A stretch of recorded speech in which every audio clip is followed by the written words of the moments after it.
Hello guys, update ko lang po yung aking paglalakad na papuntang Bicol. So hindi ako natuloy guys. Hindi ako natuloy kasi napadaan ako sa bahay dito sa Kabuyaw.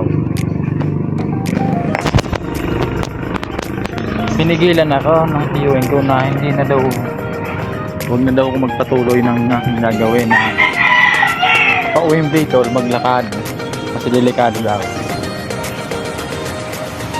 So tama nga naman,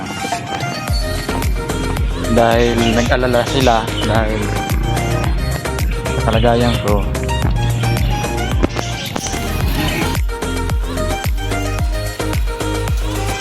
Kalagayan ko hindi talaga pwede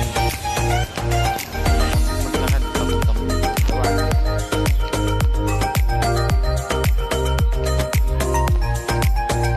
Bawal matagos,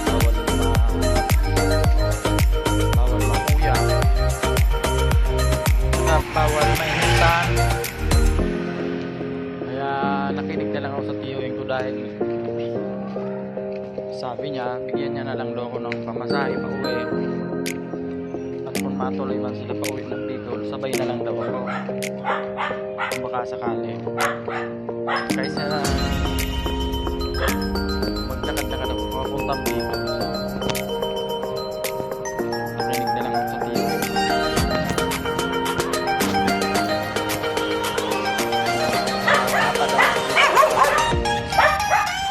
Napadan ako dito sa bahay ng tiyuhin ko.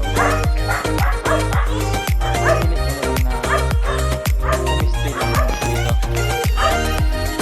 Guys,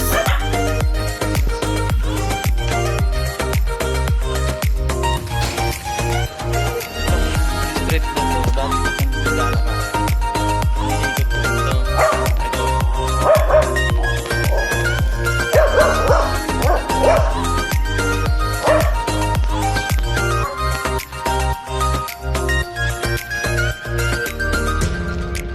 Dito ko nag-exercise nung nakatira pa ako dati dyan sa tiyuhin ko.